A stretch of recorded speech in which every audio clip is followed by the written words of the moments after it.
Advanced pain clinic. నొప్పి మాయం, surgery దూరం. For appointments 9155515563. నమస్కారం, వెల్కమ్ టు ఐ డ్రీమ్. ధర్మ మార్గం విత్ విజిత కార్యక్రమానికి స్వాగతం.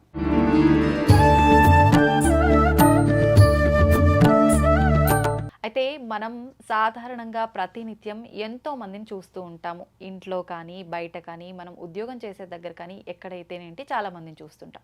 అయితే కొంతమందిని చూడగానే మనకు అసలు పరిచయం లేని వ్యక్తి అయినా కూడా ఎంతో పాజిటివ్గా వాళ్ళని చూడగానే పలకరించాలని మాట్లాడాలని అనిపిస్తూ ఉంటుంది. మరికొంతమందిని చూస్తే అసలు వాళ్ళు పలకరించినా కూడా మనకు అసలు పలకరించాలి మాట్లాడాలనే భావన కూడా కలగదు. అసలు ఇలాంటివన్నీ ఎందుకు జరుగుతూ ఉంటాయి? ఇలా లేకుండా మనందరము కూడా అందరితో ఒక పాజిటివ్ ఆరా అనేది ఉంటుంది. అది మనకు కూడా కనెక్షన్ అయ్యి అందరం పాజిటివ్గా ఉండాలి అని అంటే లలితా సహస్రనామంలో ఒక మంచి నామం కూడా ఉందని చెప్పి విన్నాను. ఆ నామం ఏంటో ఇప్పుడు అమ్మతో మాట్లాడి తెలుసుకుందాం. ప్రస్తుతం మనతో పాటు ఉన్నారు శ్రీ విద్యా ఉపాసకులు డాక్టర్ పేరి అరుణ గారు. ఇప్పుడు వారితో మాట్లాడి తెలుసుకుందాం. నమస్తే అమ్మా. నమస్తే అమ్మ. శ్రీమాత్రే నమః. అమ్మ, లక్ష్మీ కళ అంటారు. కొంతమందిని చూడగానే ఇప్పుడు మీరు అనిపించినట్టుగా సాక్షాత్తు లక్ష్మీదేవి కూర్చున్నారు అనే రకంగా ఒక భావన కలుగుతుంది. కొంతమందిని చూడగానే నవ్వుతూ మనకు అసలు అక్కడ ఏ జోకు ఏది లేకుండా రీజన్ లేకుండా మనకు నవ్వాలనిపిస్తుంది. అలా పాజిటివ్గా అనిపిస్తుంటుంది. అయితే ఎందుకని అంటే మనం ఎంత తాపత్రయపడ్డా కూడా అలా వాళ్ళలా ఉండాలి అనుకున్నా కూడా ఉండలేకపోతుంటాం. ఇదంతా కూడా ఉండకుండా మంచి పాజిటివ్ వైబ్రేషన్తో మనము ఉండాలి, మన ఎదుటి వారిని ఉంచాలి అని అంటే లలిత సహస్రనామాల్లోంచి ఒక నామం ఉందని చెప్పారు. అదేంటమ్మా? నిజమమ్మా, చాలా మంచి క్వశ్చన్ అడిగి. అందరికంటే ముందు ఐ డ్రీమ్ ప్రేక్షకులకి ఆశీర్వచములు, ధన్యవాదములు. థ్యాంక్ యూ అమ్మా, thank you very much. So అమ్మా, ఈ రోజుల్లో మనందరికీ కూడా కావాల్సింది ఒక చిరునవ్వు కావాలమ్మా. మన ముఖం మీద చిరునవ్వు ఉంటే మనం ఎలాంటిదైనా కూడా మనం నెగ్గగలము, ఎదుర్కోగలము. అవునమ్మా. ఆ చిరునవ్వుతోటే మనలో ఉన్న కష్టాలు చాలా ఉంటాయి. మనకి కష్టాలు బాధలు లేని మనుషులు ఉండరమ్మా. కానీ చాలామంది కష్టాలు బాధలు లోపల పెట్టుకున్నా కూడా వాళ్ళ ముఖం మీద చిరునవ్వు ఉంటుంది. ఆ చిరునవ్వుతోటే ఎదరవాళ్ళని ఇంప్రెసివ్గా అవతల ఎవ్వరు అనుకోలేరు తనకు నిజంగా అన్ని బాధలు ఉన్నాయా అని. ఆ చిరునవ్వుతోటే తన సంసారాన్ని చక్కగా కష్టాలు ఉన్నా కూడా చాలా ముందుకు తీసుకువెళ్తుంది. ఎవరైనా, అది లేడీస్ అయినా జెంట్స్ అయినా, ముఖం మీ చిరునవ్వు మాత్రం కావాలి. దీని గురించి అని మనకు లలితా శాస్త్రంలో ఎంత మంచి శ్లోకం ఉందో, ఎంత మంచి మంత్రం ఉందోనమ్మా. ఒక నామము. ఏంటమ్మా నామం? మందస్మిత ప్రభాపూర మజ్జత్ కామేశ మానస. మందస్మిత ఇక్కడ చెప్తున్నారు, అమ్మవారు ఎప్పుడూ చిరునవ్వు నవ్వుతూ ఉంటుంది. మందస్మిత అంటే చిరునవ్వు, ఎప్పుడు అలా చిరునవ్వు నవ్వుతూనే ఉంటుంది. ఆ చిరునవ్వుతోటి మందస్మిత ప్రభాపూర మజ్జత్ కామేశ మానస. కామేశుడు అంటే అమ్మవారి యొక్క భర్త, కామేశ్వరుడు కామేశ్వరి. తో కామేశ్వరుడు మనసులో కూడా పైకి కిందకి ఇలాగ తేలుతున్నట్టు అనమాట. ఆవిడ యొక్క మందస్మితం చూస్తూనే కామేశ్వరుడు మనసు కూడా ఆవిడ చిరునవ్వుకి లొంగిపోయాడు. అమ్మవారి యొక్క నవ్వుకి కామేశ్వరుడు కూడా ఆ చిరునవ్వు చూస్తూనే ఉండిపోతున్నాడు. తన మనసులోనే ఆ చిరునవ్వును అలా పెట్టుకుని కూర్చున్నాడు. అంత అందమైన ఒక భావం వచ్చే ఒక శ్లోకం లలితా సహస్రంలో. దీని ద్వారా మనం ఏం తెలుసుకోవాలి? కామేశ్వరుడునే ఇంప్రెసివ్ చేస్తోంది అమ్మవారి యొక్క చిరునవ్వు. అర్థం చేసుకుంటున్నారు కదా? అంత ఇంప్రెసివ్గా చిరునవ్వుతోటి ఉండి కామేశ్వరుడే ఎల్లప్పుడూ ఆవిడ చూస్తూనే ఉంటాడట. ఆ మందస్మితన్ మనకిక్కడ ఏం చెప్తుందంటే, మనమందరూ కూడా మన జీవితంలో చిరునవ్వు తెచ్చుకోవాలి. అది చిన్న పిల్లలైనా పెద్దవాళ్ళైనా ఎవరైనా కూడా మన ముఖం మీద చిరునవ్వు ఉండాలి. ఆ చిరునవ్వు ఎలా వస్తుంది? ఆ చిరునవ్వు రావాలి అంటేనమ్మా, మనకి కాస్త చిన్నప్పటి నుంచైనా ఒక పాజిటివిటీ. అంటే మనం చాలామందిని చూస్తే చాలా సీరియస్గా ఉంటారు. ఎంతోమందిని చూస్తుంటాను. నేను ఒక్కొక్కసారి అంటూ ఉంటాను వాళ్ళని, అమ్మ కాస్త నవ్వండి అమ్మ. నేను నిజంగా అంటూ ఉంటాను. మా క్లాసెస్లో అలా సీరియస్గా కూర్చుని వాళ్ళకి బాధలు ఉంటే వాళ్ళ మొహం మీద కనిపించిపోతుంది. నేను అన్నాను, ఏంటమ్మా ఏమైందమ్మా? చెప్పలేమండి, చాలా బాధలో ఉన్నామండి, అయినా చిరునవ్వు నవ్వండి అమ్మా అంటాను. నిజమే, మీకు బాధ ఉంది కానీ ఒక్కసారి నవ్వండి అంటే అప్పుడు వాళ్ళు ఆ చిరునవ్వు నవ్వితే వాళ్ళే అంటారు, నిజమే అమ్మా, ఎన్నేళ్ల తర్వాత మీరు మా చేత చిరునవ్వు నవ్వించారు అని.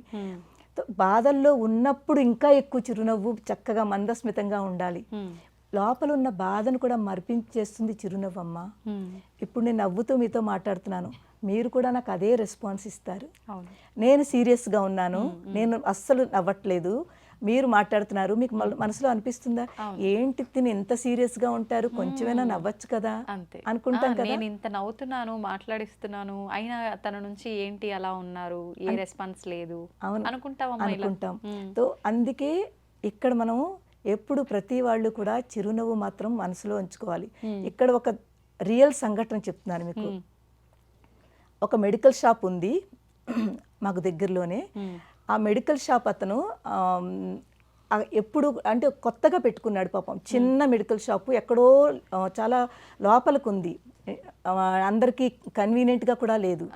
కానీ అతను చేసేది ఏంటంటే ఆ మెడికల్ షాపులో ఎవ్వరు వచ్చినా కూడా నవ్వుతూ, నాయన రండి కూర్చోండి, ఇక్కడ మీకు ఏం కావాలి, ఏం మెడిసిన్ కావాలి, ఎంత మందస్మితంగా ప్రేమతోటి వచ్చి పిలిచి ఆ నవ్వుతో ఆ కస్టమర్స్ని ఆకట్టుకుంటున్నాడు. ఎప్పుడైతే కస్టమర్స్ అతనిలో ఉన్న చిరునవ్వు చూసి ఆ మంచితనాన్ని చూస్తున్నారో, ఎక్కడ లోపలకున్నా కూడా కస్టమర్స్ పెరగడం మొదలుపెట్టారు. అప్పుడు అందరూ అంటారట, మేము అందరం దూరం అని చూడట్లేదు, డిస్టెన్స్ అని మాకు డబ్బు అవుతుందని కూడా కాదు, కానీ అతనిలో ఉన్న చిరునవ్వు, అతనిలో ఉన్న ప్రేమ భావన, దానివల్లను దూరమైనా కూడా మేము అక్కడికి వెళ్తున్నామని. దేనివల్ల అతను ఆకట్టుకున్నాడు? తన చిరునవ్వుతోటి. ఇదేనమ్మా ప్రతి మనిషిలోనూ, పిల్లల్లో కూడా ఈ చిరునవ్వు ఉందనుకోండి, దేనినైనా వాళ్ళు గెలవగలరు, ఎలాంటి కష్ట పరిస్థితినైనా కూడా వాళ్ళు దాన్ని దాటగలరు. అమ్మ, వయసుతో సంబంధం లేకుండా ఎవరైనా, అంటే ఎన్ని బాధలు ఉన్నా సరే మేము పాజిటివ్గా ఉండాలి అనుకునే వాళ్ళు ప్రతి ఒక్కరు ఈ మంత్రం చేసుకోవచ్చా? తప్పకుండా అందరూ చేసుకోవచ్చు. చిన్న పిల్లల దగ్గర నుంచి ఎవరికైతే మాటలు వస్తాయో, మందస్మిత ప్రభాపూర మజ్జత్ కామేశ మానస యై నమః, లాస్ట్లో యై నమః. ఇది చిన్నపిల్లల మాటలు వచ్చిన పిల్లల నుంచి పెద్దవాళ్ళు, ఓల్డ్ ఏజ్ వాళ్ళు కూడా, స్పెషల్లీ ఓల్డ్ ఏజ్ వాళ్ళు కూడా బాగా చేసుకోవాలి. ఎందుకంటే వాళ్ళకి పాపం హెల్త్ ఇష్యూస్ వచ్చి వాళ్ళు చిరాకుల్లో ఉంటారు, చాలా వాళ్ళ బాధల్లోనే ఉండిపోతూ ఉంటారు, ముఖంలో చిరునవ్వే రాదు. అలాంటి వాళ్ళు ఇది చదువుకున్నారంటే, చదువుకున్న తర్వాత వాళ్ళకి నెమ్మదిగా వాళ్ళలో పాజిటివిటీ పెరుగుతుంది. పాజిటివిటీ పెరిగి ఆ చిరునవ్వు ముఖం మీద వచ్చి వాళ్ళ బాధలను కూడా మర్చిపోతారమ్మా. ఎంతో మంది డిసీజెస్లు ఉన్నవాళ్ళు, ఈవెన్ నాకు సాధకులు ఉన్నవాళ్ళు, క్యాన్సర్ పేషెంట్స్ ఉన్నారు. నేను ఇప్పుడే రీసెంట్లీ కలిశాను. నేను వాళ్ళకి అదే చెప్పాను, మీ ముఖం మీ చిరునవ్వు ఉంచుకోండి, మీ లోపల ఎంత పెద్ద ప్రాబ్లం ఉన్నది కూడా మీరు మర్చిపోతారు. ఆ చిరునవ్వు మిమ్మల్ని అన్నీ మర్చిపోయేటట్లు చేస్తుంది, మీలో పాజిటివిటీ తీసుకొస్తుంది. ఆ పాజిటివిటీ కావాలంటే మనకు ముఖం మీద చిరునవ్వు కావాలి. తర్వాత ప్రేమ, ఎప్పుడైతే చిరునవ్వు వస్తుందో ఆటోమేటిక్గా ప్రేమ కూడా వచ్చేస్తుంది, కనెక్టివిటీ రెండింటికి. అంతేకాని మనం చిరునవ్వు నవ్వుతూ సీరియస్గా అలా ఉండదు. చిరునవ్వు ఉందంటే ప్రేమ ఉంది అక్కడ. సో ఈ కనెక్టివిటీ ఉంది, ఈ చిరునవ్వుకి అంత మహత్వం ఉందమ్మా. ఎన్నిసార్లు చేయాలమ్మా ఈ మంత్రం కూడా? 11 సార్లు. ఇది కూడా టైం ఉంటే 21 సార్లు చేయండి, లేకపోతే 11 సార్లు, మినిమం 11 సార్లు 41 days చేయండి. మనం 41 days ఎందుకంటామో చెప్తాను. చూడండి, దేనికైనాను అలవాటు పడ్డం. ఇప్పుడు ఇలా 41 రోజు చేసామనుకోండి, మనం దానికి అలవాటు పడతాము. అలవాటు పడిన తర్వాత ఇంకా అది నచ్చుతుంది, మనకి మార్పు వచ్చింది అంటే ఖచ్చితంగా పాటిస్తాము. చేస్తున్నాం బాగానే ఉంది కదా అని మనసులో మనకు ఆ పాజిటివిటీ వచ్చిందనుకోండి, దాన్ని మళ్ళీ ఇంకా కంటిన్యూ చేస్తాము. ఆ కంటిన్యూ చేయడానికి ముందు మినిమం 41 days చేస్తే కనుక మీరు కంటిన్యూ చేయగలుగుతారని చెప్తాము. ఓకే అమ్మా, ఇప్పుడు ఆడవారికి నెలసరి సమయంలో ఇలాంటి పూజలకైతే దూరంగా ఉంటాం, ఇలాంటి మంత్రాలు ఇవన్నీ పారాయణ చేసుకోవచ్చమ్మా? చూడండి, ఇక్కడ 2 రకాలు ఉంటుంది. మనము దీక్షగా సంకల్పంగా చేస్తాం కదా, నేను 41 days చేస్తాను అని ఒక దీక్ష పెట్టుకుంటాము. దీక్ష పెట్టుకున్నప్పుడు ఇది ఒక మంత్రం కింద తీసుకుంటున్నాము. మంత్రం కింద అనుకున్నప్పుడు మీరు 4 days, only 4 days, 5th day నుంచి అన్నీ చేయొచ్చు. ఓన్లీ 4 days మీరు చదవకండి, అది ఒక మంత్రం కింద అనుకున్నప్పుడు. కానీ ఒక్కొక్కసారి ఏంటవుతుందంటేనమ్మా, కొంతమందికి అలవాటైపోయి అది వచ్చేస్తూ ఉంటుంది.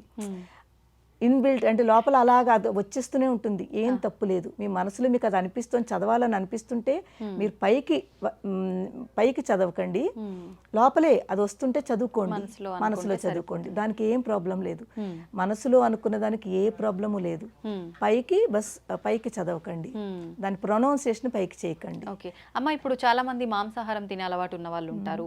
ఆదివారం వచ్చిందంటే చాలా మంది నాన్ వెజ్ తింటూ ఉంటారు. మరి ఒకవేళ అలా తిన్న తర్వాత కూడా ఈ మంత్రం చేసుకోవచ్చు అంటారా పారాయణ? మనము అంత స్ట్రిక్ట్ గా పెట్టుకుంటే కుదరదమ్మా, మనం అలా చెప్పకూడదు కూడా ఎవరికీను. వాళ్ళ భోజనం వాళ్ళదే, మన ఇదే. దానికి రెండింటికి లింక్ పెట్టుకుంటే మంచిది కాదమ్మా. అలా అని భోజనం చెయ్యొద్దంటే వాళ్ళకి బాధ అనిపిస్తుంది, అలవాటు కదమ్మా, పాపం వాళ్ళు మానుకోలేరు ఒక్కసారి. అప్పుడు ఇవైనా వదిలిపెడతారు కానీ భోజనం మాత్రం. సో అందు గురించి దానికి దీనికి లింక్ పెట్టద్దు. ఈ మంత్రమే, మీ భోజనమే. అమ్మా ఈ మంత్రము అనుకుంటాము, మంత్రాలేను, కానీ ఈ రోజుల్లో ఈ జనరేషన్ పిల్లలకి ఈ మంత్రం యొక్క మహిమ వాళ్ళని అర్థం చేసుకోవాలి. వాళ్ళు కొంచెం పెద్దవాళ్ళు లాంటి వాళ్ళు అర్థమవుతుంది, కానీ ఈ పిల్లల్లో ఏంటి ఒక్క లైన్ చదివితే ఏమిటి వచ్చేస్తుంది ఈ డౌట్ ఈ రోజులు, ఈ స్పెషల్లీ కాలేజ్ గోయింగ్ పిల్లలకి, స్కూల్ పిల్లలకి వాళ్ళకి ఎక్స్ప్లెయిన్ చేయడం చాలా కష్టం అవుతుంది. ఏంటి ఒక్క లైన్ చదివితే మనకు ఆ పాజిటివిటీ వచ్చేస్తుందా, అది వచ్చేస్తుందా? వాళ్ళకి నేను చెప్పేది ఏంటంటేనమ్మా, చూడండి మనకి ఏబిసిడీలు రాదు, ఏమీ రాదు, 3 years బేబీలని. కానీ మనకు ఒక టీచర్ ద్వారా ఏ ఉంది, బి ఉంది, సి ఉంది అని చదివితే మనం బ్రెయిన్లో పెట్టుకున్నామా? ఈ రోజు ఆ ఏబిసిడీలతోటైనా వర్డ్స్ చదువుతున్నాం, సెంటెన్స్ చదువుతున్నాం, మాట్లాడుతున్నాము. అసలు ఏబిసిడీలు ఏమిటి, అది ఏమి పనికిరాదని ఎలా అంటాము? అనం కదా. అలాగే ఇది కూడా సేమ్ అంతేనమ్మా. ఈ మంత్రాలు అన్నది వేదం నుంచి వచ్చింది. ఇవన్నీ బ్రహ్మాండ పురాణం, లలితా సహస్రం అంతా కూడా బ్రహ్మాండ పురాణం నుంచి వచ్చింది. బ్రహ్మాండ పురాణంలో ఈ లలితా సహస్రాలకి నామాలకి అంత విశిష్టత చెప్పారు. ఇది మహామంత్రస్య అని చెప్పారు. అందు గురించి వాళ్ళు నమ్మాలమ్మా. నమ్మకం అనేది చాలా ఇంపార్టెంట్. నిజంగానే జరుగుతుంది అని ఒక నమ్మకం పెట్టుకుని కనుక వాళ్ళు దీన్ని ఒక మంత్రం కింద చేస్తే తప్పకుండా వాళ్ళకి రిజల్ట్ కనిపిస్తుంది. ఎంతో మందికి కనిపించింది, వాళ్ళకి కూడా కనిపిస్తుంది. చెయ్యాలి, నమ్మకం ఉండాలి, నమ్మకం, భక్తి, పేషెన్స్ ఉండాలి. అంటే ఇన్స్టెంట్ గా ఇప్పుడే చదివి కాకుండా కాస్త ఓపిక ఉండాలి, నమ్మకం ఉండాలి, వస్తుంది.